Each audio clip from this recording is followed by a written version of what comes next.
Live la varudha Are you parunga. able to hear me? நான் பார்க்குறேன்.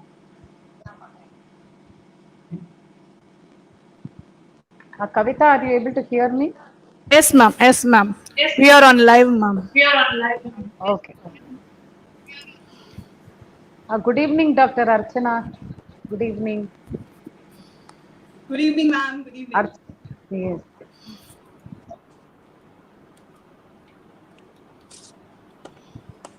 Yes. Kavita, Good you can evening. start. Good afternoon to all. It's pleasure to invite you all for another day. This is our fourth day of our FDP. Today we have Dr. Archana Sardana and I welcome our Dr. Rama, our HOD, to propose to welcome her to the FDP today.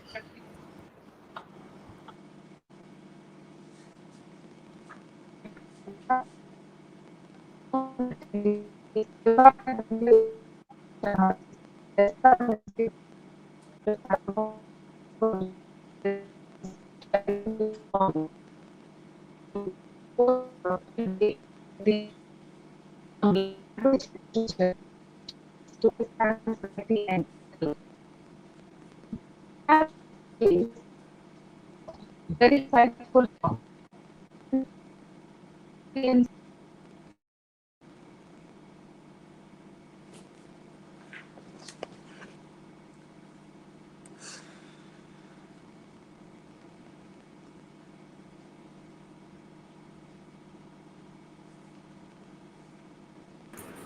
Okay, ma'am. Now I request Ms. Davina, Assistant Professor of French, to welcome our chief guest of the session. Kavita, are you able to hear me? Yes, ma'am. Yes, ma'am.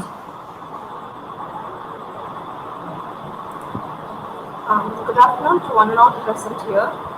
Today's resource person, Dr. Archana M. Shardana, is an associate professor and head of the Department of English, Anna Adarsh College for Women, Chennai.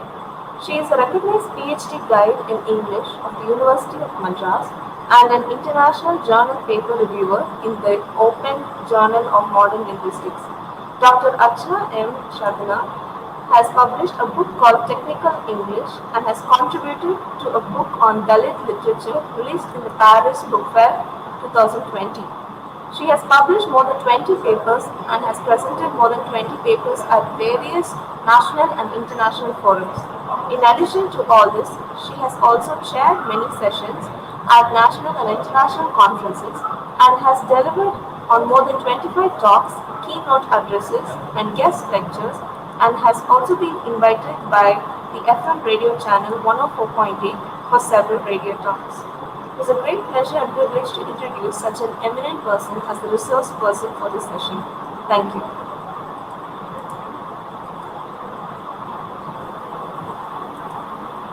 Thank you. Thank you, Davina. Ma'am, the session is yours. You can start, ma'am.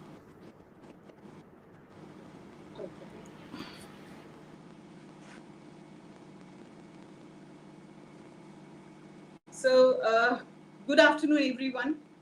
And my deepest apologies that my iPad doesn't support the stream yet. So there was some technical glitch here, and I'm extremely sorry for that.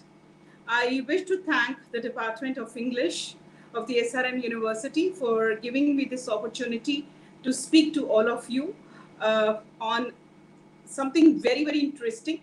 We always keep debating that what is a better tool to talk about society and culture? Is it literature or is it language? So we will try to carry forward this debate further, and I'd like to prove two things through this, that literature certainly is a great tool to express whatever we watch in society, whatever our mind thinks, but this expression of literature cannot happen without the important tool of language. So my talk, I'm going to divide it into three different parts. I'm going to look at Bertolt Brecht as a writer who tried to depict the German culture the way he wanted to. I will also look at Brecht's usefulness in poetry. And finally, I want to conclude my talk by looking at a very, very contemporary work of a very interesting Italian writer, Egot. Now, Egot's work that I want to discuss and compare with Brecht is a novel, a comic novel that I like to talk about and wind up the session. So, Kavita, you will have to help me with the PPT because you know there is this glitch here. So, I would request you to share the PPT for me. As you have already known, that the topic I have chosen for today is songs in dark times. Can there be a song when we are going through very difficult times? I think it's a very rhetorical question, and the answer to this is very simple, and it is yes. But how would Brecht would like to look at that, and what is his way of looking at it is something that I would like to go over and discuss with you over the next 1 hour or so, or how it. Let's see how it pans out. Now, I'd like to start. Kavita, can you share the first slide, please?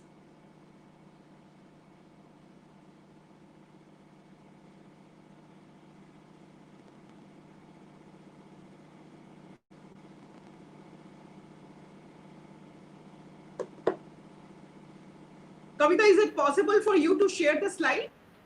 Yes, ma'am. The document which you have shared is not opening, ma'am. That's what we are Oh, it's trying. not opening. Yes, Okay. ma'am. It's not. So I'd also You can send you. you can I'd go also. ahead, ma'am. I will try Okay, again I'll and go again. ahead. All right, not an issue. Yes, ma'am. So, Yes, ma'am. a teacher, this is always a learning that we as teachers get. Technology can fail you, but the teacher's voice always is extremely important and hopefully will help us to go through this. Now, it is not a coincidence, or I do not know, it just could be a coincidence as well. When I was looking for some definitions of literature, uh, it is not today that I was looking for this definition. Often we try to understand what literature is. And one of my most favorite definitions of literature is by Boris Pasternak. And this is how he has described literature. He said, literature is the art of discovering extraordinary about ordinary people and saying with ordinary words something extraordinary. So, this is his definition of literature. And another favorite definition of mine of literature is literature adds to reality. It does not simply describe it, it enriches competencies that daily require, and it provides these competencies to human beings. So, if that is literature, that tells us about reality and ordinariness, what then is language? Or what is the difference between literature and language? I'm going to pose a few questions and see if we can get some answers to what we are asking. So, can we say that literature is a special kind of language? Or literature is the special use of language? Or is it language organized in distinctive ways? Is literature language organized in distinctive ways? Or could it be that literature grants a special privilege or status to language? So, this is what I'm asking. This is what we're trying to find out, that what is literature and what is language? So, can we say that literature is a special kind of language? I mean, we can debate it both ways. Or is literature a special use of language?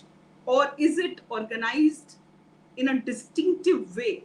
Or is it language that we grant a special privilege?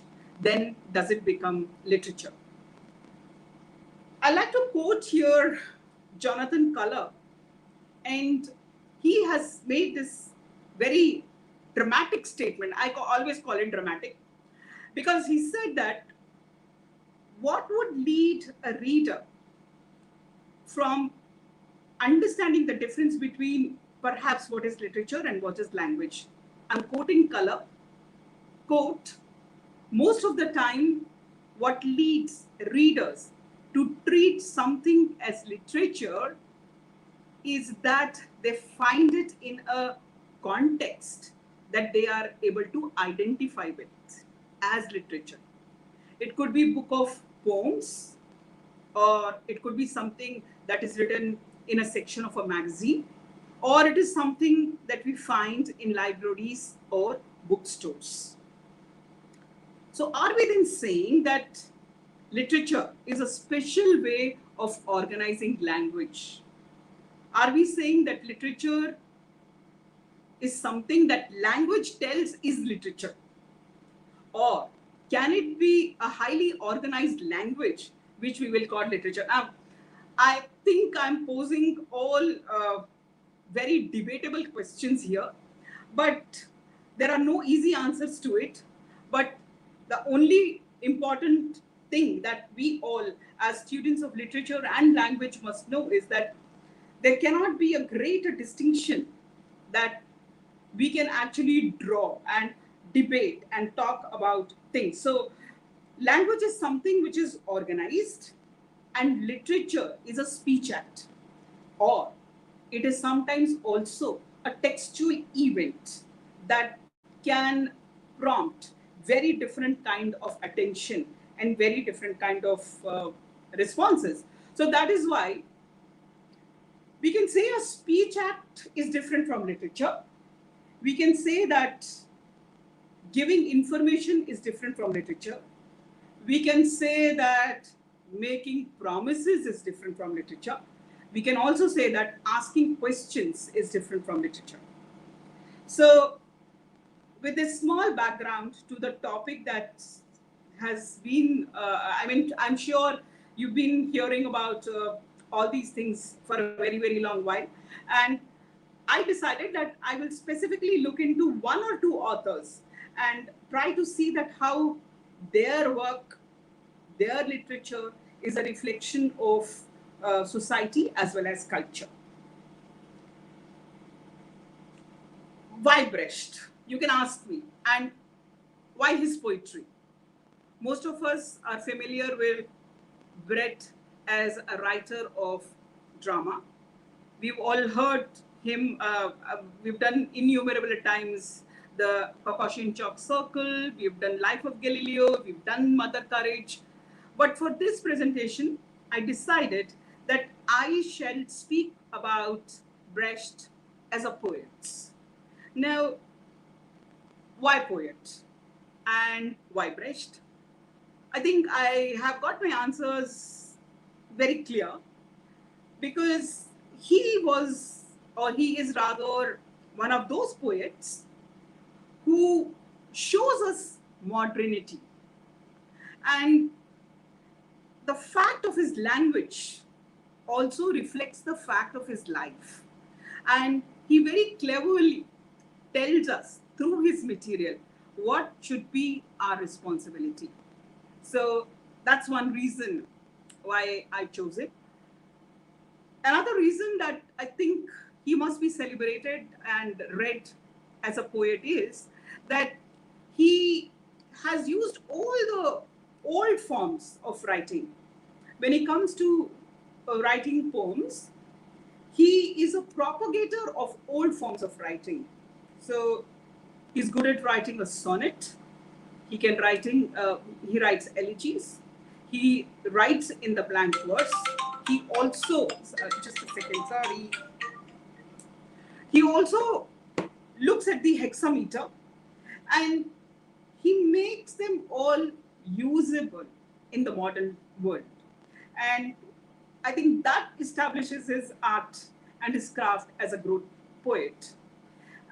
And the third most important thing that I thought about him as a poet was great was that he understood fully the contradictory that exists in the lives of the humans, and especially the modern man.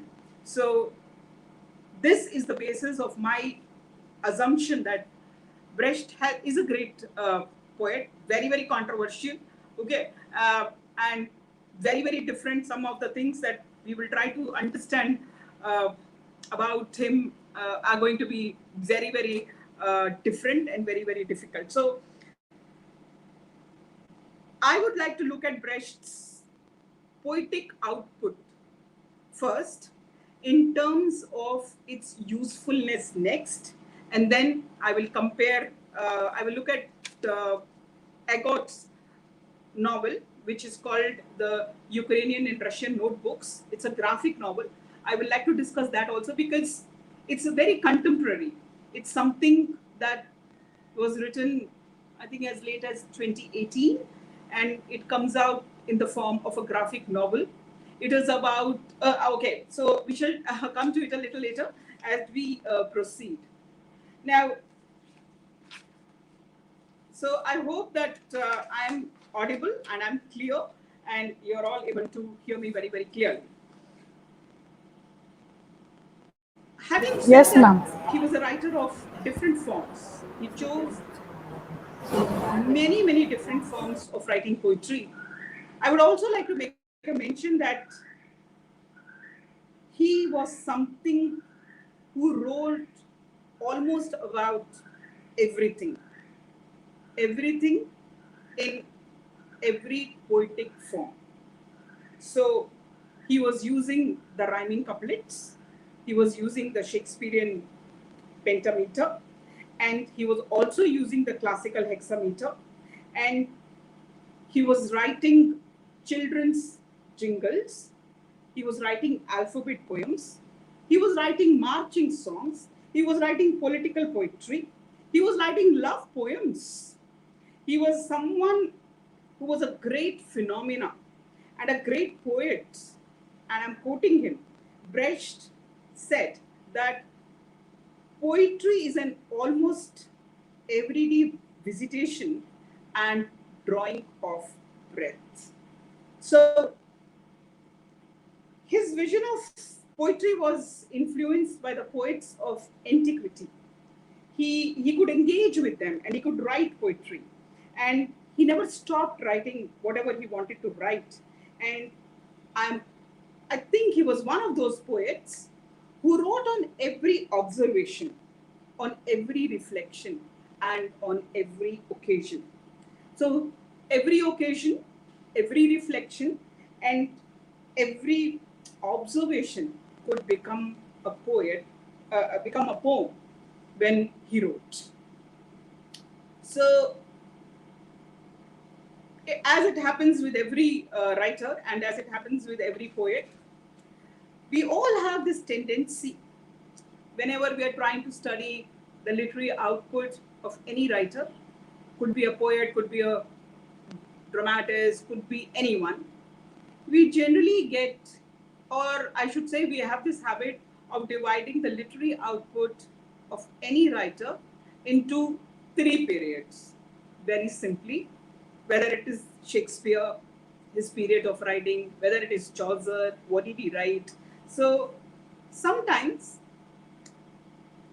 or should I say for Brecht, this doesn't work. So all writer lives, we tend to divide it into three. And we say early writing, middle writing, and the late writing.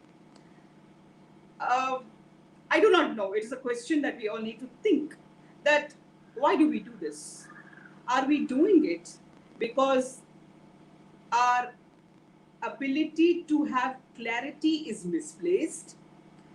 Because we are looking at some kind of a symmetry in on writers that, or are we looking for some loaded metaphors that we divide the writings of every writer in these three divisions? We call it early poetry, we call it middle poetry, or we call it late poetry. But in his case, such schemata overlooks all sorts of contradictory simultaneities and dissimultaneities. And there are two breasts, one early and the other middle. Now, he was very young when he died. He was only 58. So probably if we would have lived for a longer period, maybe we could have had that also.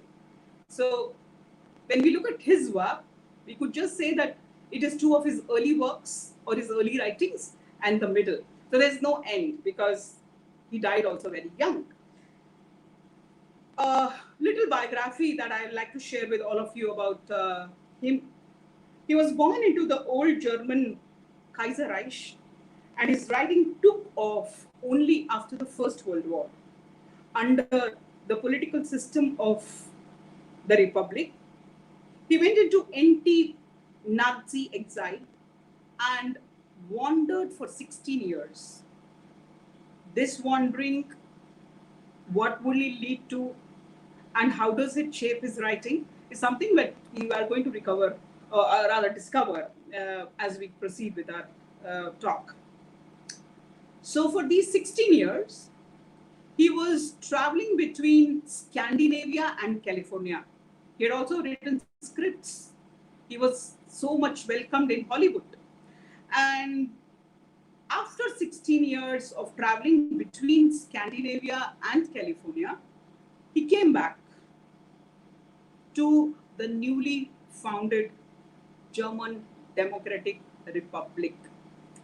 Born in Augsburg in 1898, exiled in 1933, he returned to Germany in 1948-49 and died in Berlin in 1956. So this short life was a very productive life, productive both professionally, politically, and personally. He started his poetic career, interestingly, as a songwriter. He was a songwriter. And if you look at his early writings, there are two early writings, and there is a middle, and there's no end when we speak about his works. So when you look at his early writings, we see that these writings are energetic, witty. I'm looking at his literary production from the year 1960 to 1933, because he will be exiled in the year 1933. So there was this poet, his poetry, the first, whatever he wrote, the early writing was very energetic. It was very witty. It was romantic, also anti-romantic. He wrote ballets, nearly, and all that what he wrote was set to music. And he was a great guitarist, so he would strum his own guitar. He had a band of great friends who would all sit close by, and they would set his songs, the tunes of his strumming guitar. And his songs even went on to find their inspiration in the cabaret songs of Frank Wiederkind and in, again, the satirical verses of the later writers as well.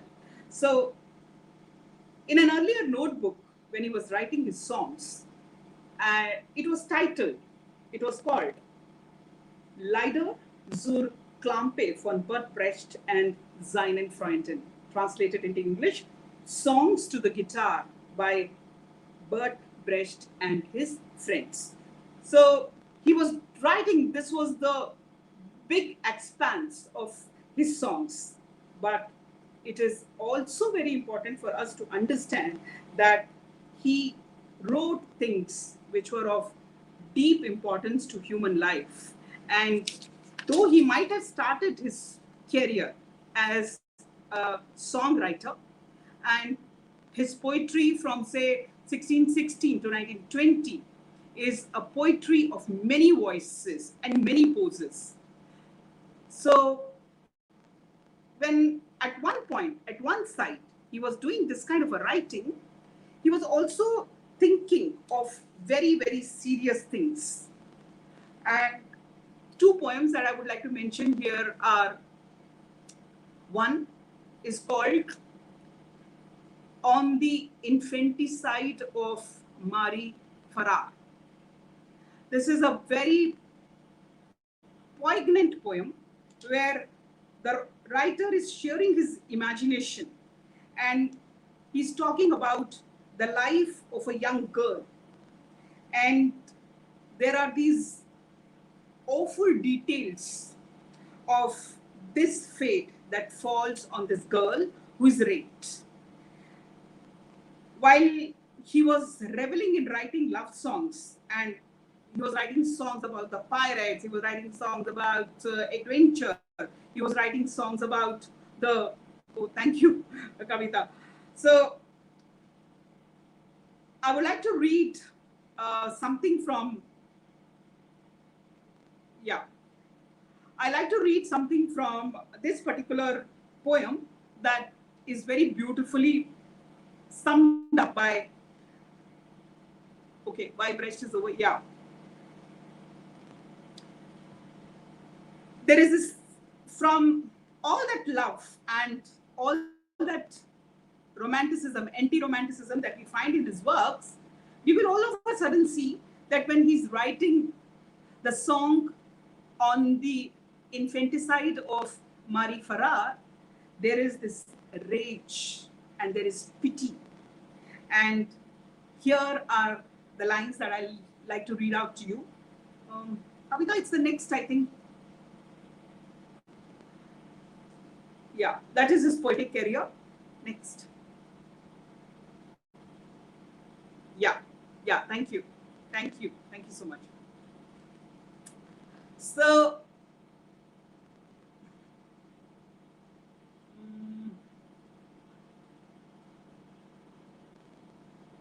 I'm reading from his very poignant work that was written, and he was so full of rage and he was so angry, and there was this pity and cry for this young girl who had been raped. And this is how the song went.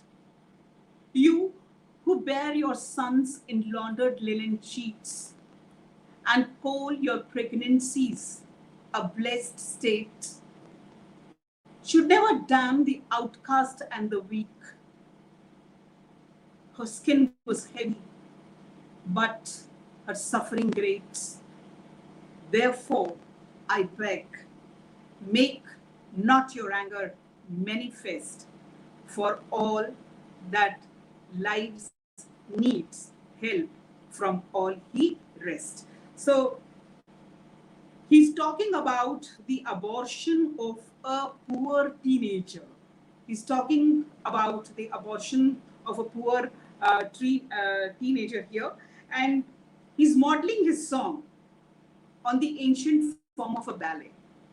He gives this awful detail of her fate over, and it's a very long, I said it is a ballet, so it's a long poem. It has got 9 long verses. The poem has got 9 long verses. So he was also, while in his first phase of writing, wrote another very beautiful poem. And this poem I would also like to discuss is called The Soldier Dead. And it is called The Legend of a Dead Soldier. And this poem was written in the year 1918. And he was talking about the corruptions of the Imperial Germany. And there are these 19 limping, closely rhymed 4-line stanzas. He's changed his form. And the song became so important. The song became so popular because the hero, the protagonist, has died a hero's death, that it was used very often as a protest song. And so impressed was Brecht by his own words and his own writing that when he produced his next poems in 1933 onwards, he provided, or he gave this as a preface. And we all know that he was stripped of his citizenship in the year 1933. He left his country, and but before that, another thing that we know also very necessarily need to know about him was that it was in the year 1920 that he moved to Berlin. And this migration to Berlin, or this move to Berlin around that time, was very important, because this gave him his explicit revolutionary ideas, and he started to look at proper contexts, and he started to imagine what could be the use of poetry. When he was looking at what could be the use of poetry, he was certainly looking for a new readership for poetry. Brecht was looking for a new readership for poetry, though he was prepared to experiment with the old medium, but he was looking at a new readership. He was so much wanting to reach the new readers that it was fine by him to publish in cheap leaflets rather than precious anthologies. He was not looking to be published in these precious editions. And he then he called himself a reciter. He gave himself the title of a reciter. Kavita, we are not able to blend my presentation, so it doesn't matter. It can benefit people if they want to take down things, but yeah, all right. So he was collaborating with different people to write songs. So there was a song that he wrote, which was called The Song of Inadequacy of Human Endeavor. He wrote Barbara's song. He wrote September's song. He wrote Mackie Messer's song. We all know that. And all these were recorded, and they all became modern performers. So this period was indeed a very productive period. And this period also saw his involvement in radio as well as in cinema. And he slowly now was trying to broaden his base, and he was looking at social field. And there it was that he wanted to find, I would rather say, revolutionize the function and purpose of poetry. Then comes his next period. This period comes between the year 1933 to 47. A very interesting period in the history of Germany, and to a great extent also Europe. It was the arrival of the National Social Government in 1933, and this meant that Brecht will have to move away. And it was at the same time that he was trying to give a political message and experiment with different forms and the media of his poems. He gave a radio broadcast into Germany, and he contributed poems through pamphlets. These were also illegally, sometimes he was not in Germany, so these poems would sometimes be illegally smuggled into Germany. And Brecht would not have known what could perhaps later become the poetry of exile. We all talk about the poetry of exile, and I think this was a period in which Brecht was speaking about this form of poetry, which we call the poetry of exile. So I think this is what we are talking about. This is what the topic of the FDP, that how literature can give voice to all that the society has to speak, all what our culture can tell us, etc., etc. So there was a fight. Capitalism was compelled, and capitalism, in fact, has compelled us to fight. And he said that it has laid waste of our surroundings. I no longer walk. He said that I'm not able to walk. I don't think I'm able to walk. I am nowhere. I do not know what I am doing, and I am not able to walk, he said. So this was a period of his exile, and during this political vocation, can we say, he says, in my poetry, a rhyme would seem almost insolent. Inside me, content, delight at the apple tree in blossom, and horror at the house painter's speeches. But only the second drives me to my desk. So he was writing, and he says that every time I thought of something else, what I could do was only to write. I only wanted to write, and I could only write. He's sitting at his desk and he's writing, but I want you to notice this, and I'll come back to this a little later. At this point of time in his career, his association, I just mentioned, with film and radio was beginning. And then we move on to his show of capitalism and how important it was for him to write. And here it is. In this period, I think many times if we have read some of the other great philosophers, we also speak about dark times. And here it is. In his Svenborg poems, there are these opening very, very, very famous lines. And he said, truly, I live in dark times. The guileful word is folly. A smooth forehead suggests insensitivity.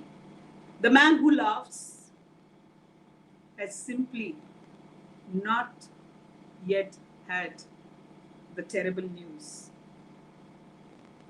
How beautiful can this get? Are you not responding to the social structures which are surrounding you when you say something like this? I know I am living in a very dark time, and the words that flow around us are so powerful. And if I see someone smile, what does it mean? That this person has not yet heard the terrible news. So this entire section is devoted to Brecht's political exile, and the entire correction, whatever he wrote. And he also said that I no longer walk. I just said, I'm not able to any longer walk. And I want to rush to my desk to write. I don't think I can do anything else. I only want to sit and I only want to write.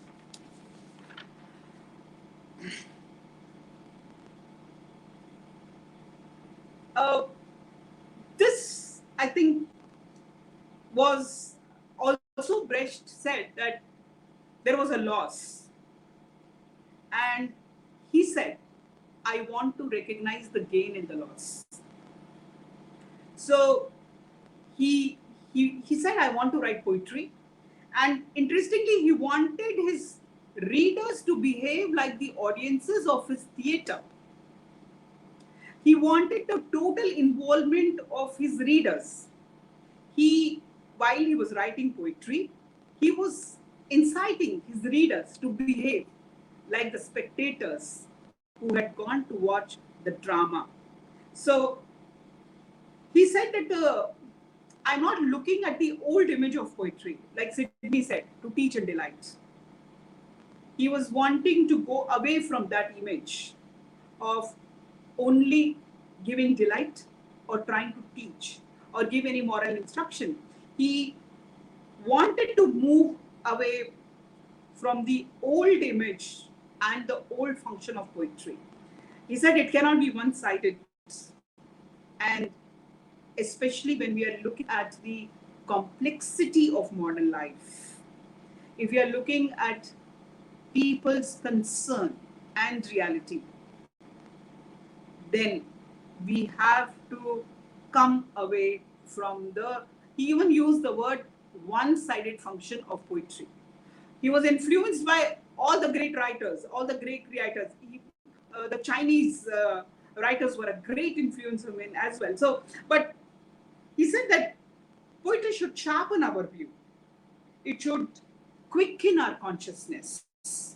And in the political world, if there are poems that can not explicitly speak about Hitler's Germany or Stalin's Russia, and we may look at all these things as outrage, but he says that we cannot have the comfort and security of writing poems the way it was written by the ancients. We need to look at it a little more.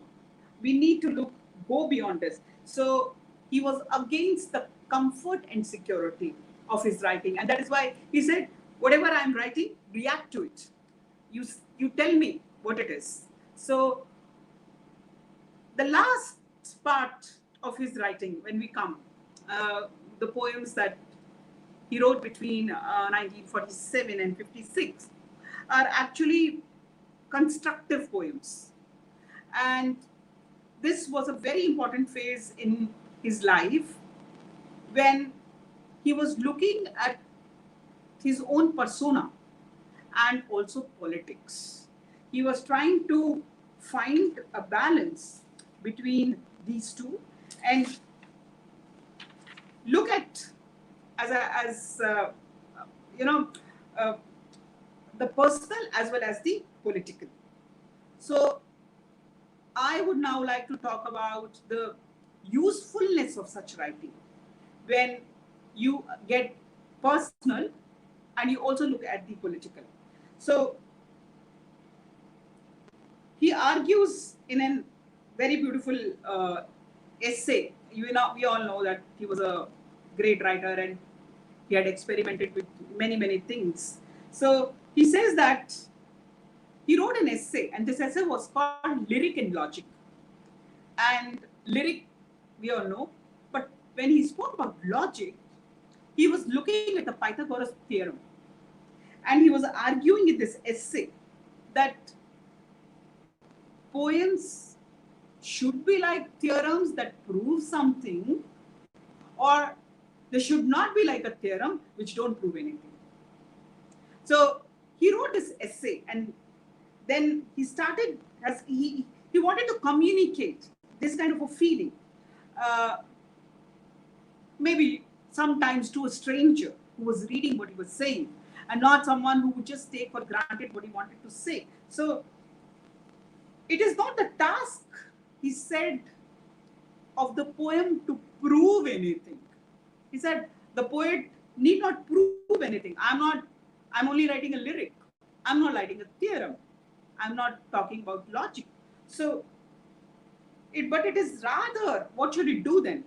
If you're not proving anything, if you're not teaching anything, if you think it should not give delight, then what should it do? So he said that it should provoke the characteristics of pleasures and demands. It should provoke tensions. It should provoke thoughts. And I'm quoting him from the essay, Lyric and Logic.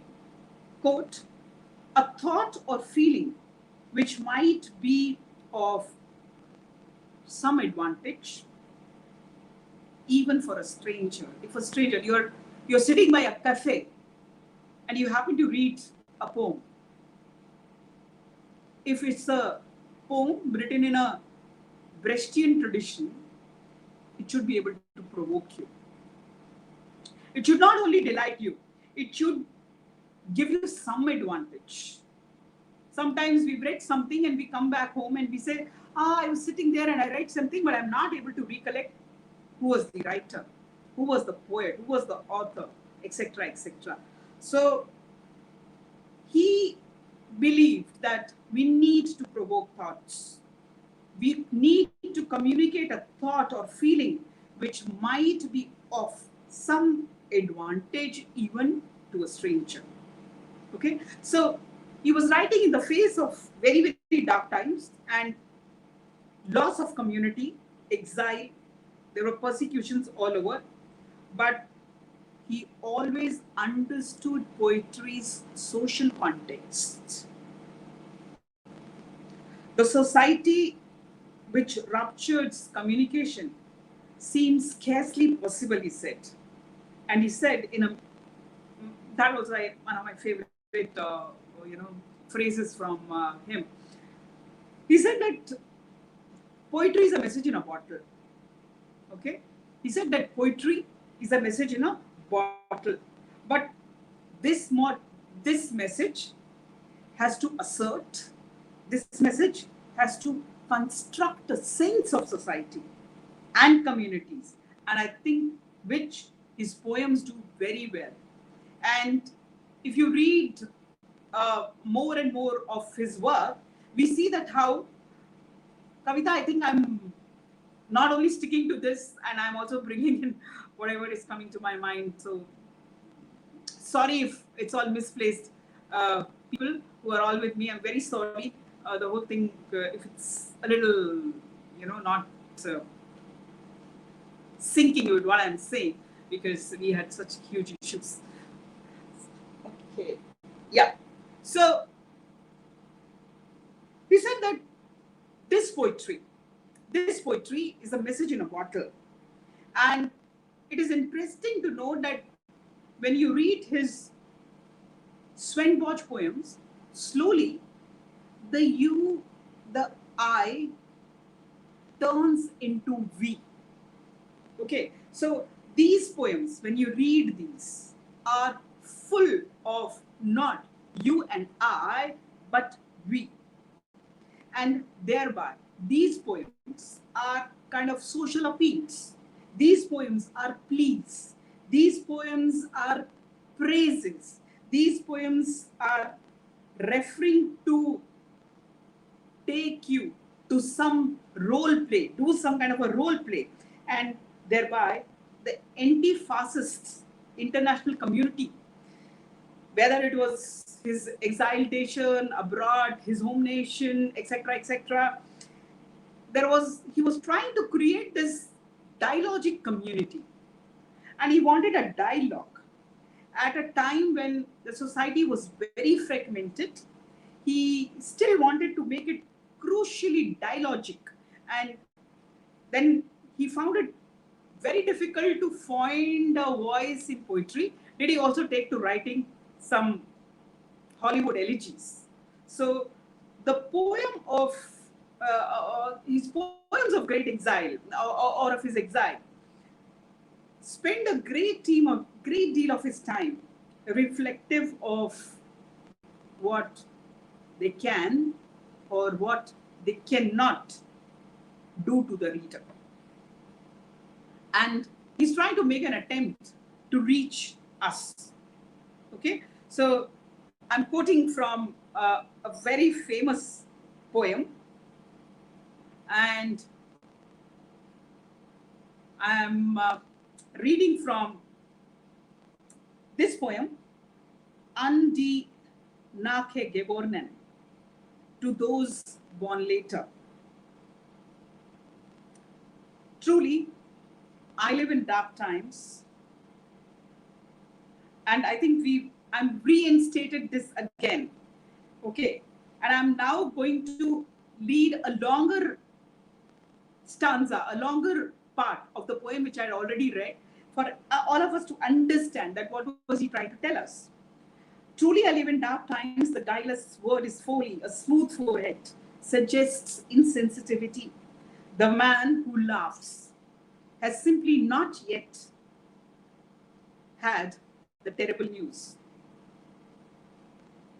what kind of times are they when a talk about trees is almost a crime because it implies silence about so many horrors. That man there calmly crossing the street is already perhaps beyond the reach of his friends who are in need. So he is certainly referring to Auschwitz when he is talking about trees, when he's talking about silencing, when he is talking about something like this. Right. So I hope that we are trying to understand that the relationship of personal and political is absolutely central to his later writing. And nothing can illustrate it more when he's questioning that can you be by a tree or not? Is it difficult for you to pass a tree? Why you should not be there? And tree and water become very, very important images in his writing. He has a very I would also like to make a very interesting observation about, what kind of reading he did. Very often students come and ask us, can I become a writer or how do I write? So I think most of us have to tell them only this, that to write you have to read. And I'm just giving you a small list of what is the kind of writing that he did. He did a wide range of writing, and this is so clear in his habits and the borrowing that he had. He learned much from the linguistic experiments of German Expressionism and also from Dadaism and the concrete poets. He was very enthusiastic about the German language. So he was trying to create this kind of a culture, this culture which was not a national culture. He was not looking at creating a cultural place which was very, very German. He was investigating all kinds of corners of an maybe an alien cultural history, and he wanted to discover so many other cultures. And he said, restlessly we wait as near as we can to the frontier, awaiting the day to return. You work for the liberation. You sit in your room writing. He was sitting on his desk writing. He's still sitting in his room writing. So he felt that whatever he wanted to express, the best could have been done through writing. Okay, so this is the kind of greatness that I think, in my views, this great writer had, because he wanted to draw his inspiration from the community and look at investigating and at the different corners and the other cultures, look at the different relative traditions, etc., etc. I think I'm almost close to my time. And having said this, because I was talking about Hitler, and because we were speaking about Stalin, and because we were looking at communism, that what is the kind of change that it could. I would urge all of you to kindly read this very beautiful poem. It's called, that he wrote, it was called The Burning of the Books. If you can find some time, try to read it. The Nazi regime had decided to burn loads and loads of books, but Brecht's books were not burnt. So he was very unhappy at this. And he said that, why are you not, am I not worthy? Am I not worthy that my books should be burnt by the Nazi regime? It's a very, very small piece. It'll be interesting if I don't have time, otherwise I could have myself done it for you. Now, before I close, since it is always a good idea to talk of something that is also very contemporary and which to which you could relate. Now, we know what is happening in Russia. We know that Putin has tried to poison Alexei. Okay, so I am now looking at this particular graphic. I just again look at this very interesting graphic novel, because we are talking about political exiles. We are talking about writers who take to writing, and their writing is influenced by the political situations in which they find themselves. In that context, I would like to look at this book very briefly, and if all of you can just get to read it, it will be interesting. As you see here on the screen, look at the title of the book. The book is called The Ukrainian and Russian Notebooks. And this book is a graphic novel, and that is why I'm going to also show you some of the pictures which appear in this book. And the book is divided into two parts. And we all know that what is the kind of control Russia wants in Ukraine.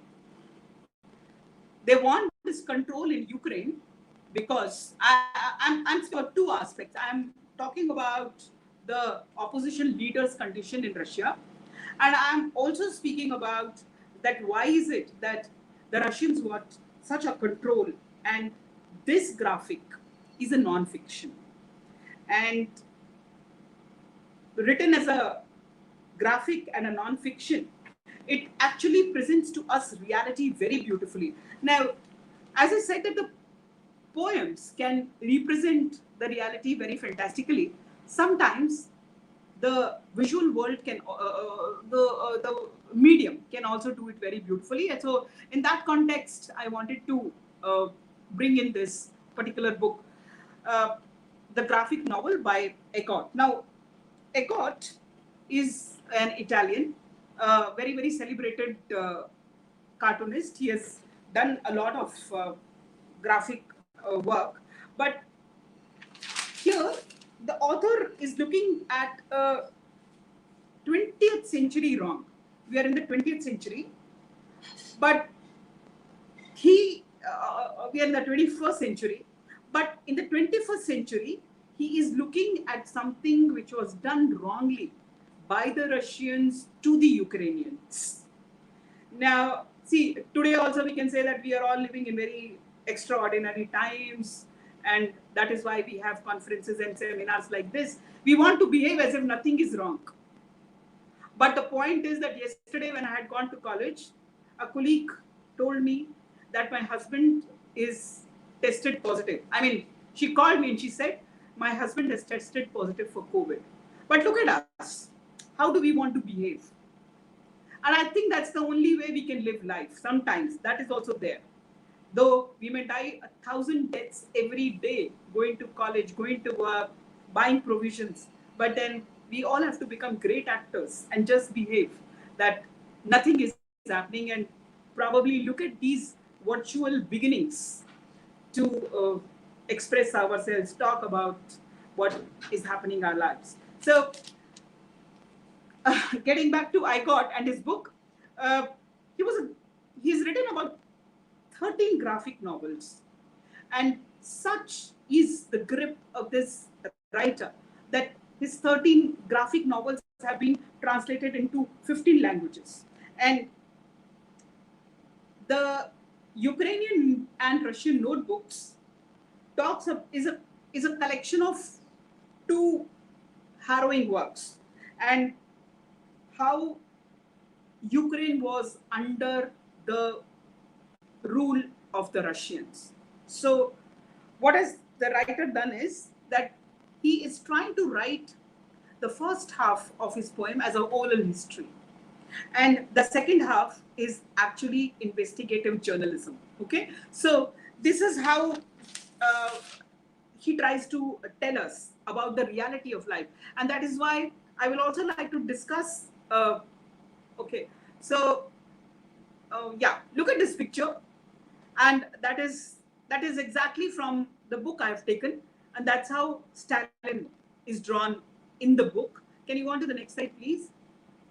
Yeah, we have Lazar Kazanovich. Exactly, I'm not done anything. These are some of the pictures that I've just borrowed. The leaders, the Ukrainian leaders, the Russian leaders, how they were wanting to change the society because of their political ideology. Kavita, can you quickly go through the other pictures as well? Yeah. Okay. Now, I want to speak about a famine, an artificial famine that the Russian government had created, and this was called Holodomor. If you want to, it's spelled as Holodomor. Now, this was an artificial famine that was created by the Russians in Ukraine because they wanted the Ukrainians to die of starvation. Not that there was not enough crop, not that people did not have food to eat. They were looking at starving people. So this was their way of Soviet collectivism to propagate in that region starvation, and they did not allow people to even harvest. Again, this again is a graph from the book. I'm just trying to show to you that how any art, it could be graphic, it could be poetry, can very extensively and beautifully present society and the culture of any nation, any community, any society, etc., etc. So this is all these are visuals I've taken from the book, and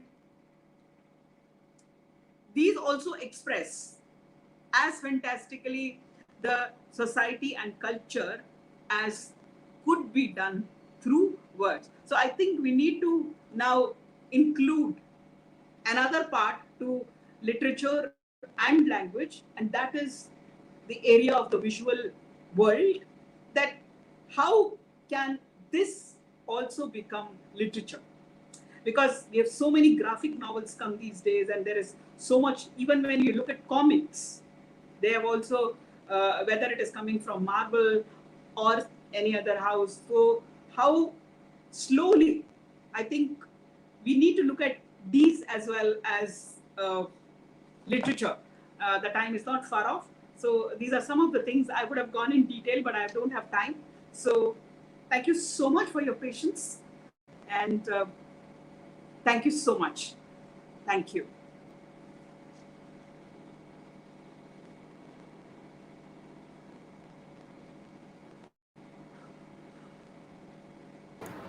Thank you, ma'am. I have requested the participants to to post some questions. Okay. All right. Okay. Yeah. Yeah, it's 5 minutes delay in broadcasting, ma'am. That's what it's getting late for the audience to chat with you. Okay. Sorry. In broadcast, we have difference of 5 minutes, ma'am. That's the thing. Okay. Okay. Okay. Okay. Okay.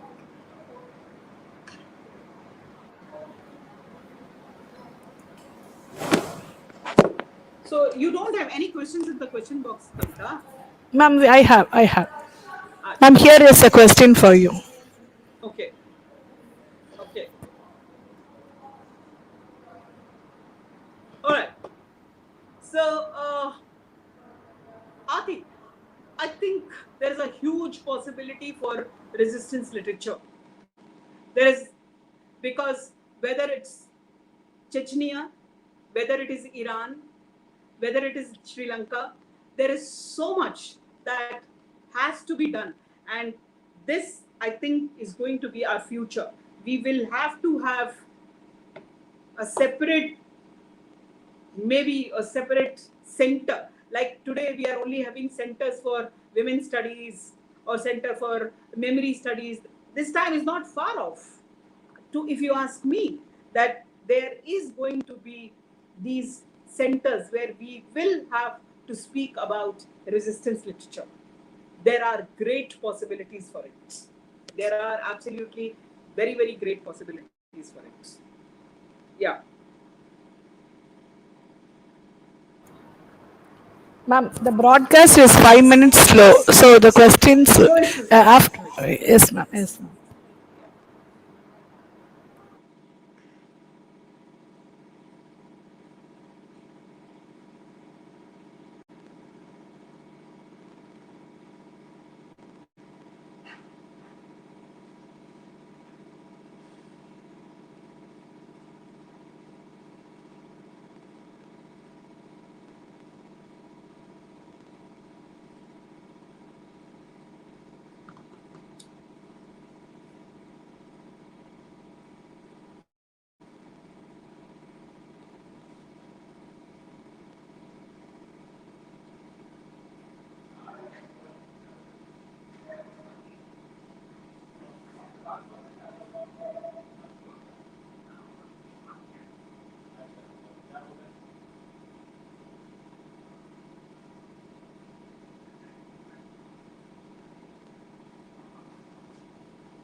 Yes, ma'am. We can officially move. It's getting late. Sorry. I think Yeah. we can officially move to the next segment. It's getting late, ma'am. Okay. Can thank you so much, ma'am. That was thank you so much. We had a great session over here today. It was very interesting to listen after long. We are very. It is highly interesting to listen to you towards all the details related to the form and its detail. Thank you so much for the informative session, ma'am. I believe the audience, each and everybody, they have poured out with lot of information and instinct what they have. Thank you so much, ma'am. And I have a formal vote of thanks of this session. Yeah. Let me call upon Dr. T. Sridevi, the coordinator of the program, and let me call her to propose the vote of thanks.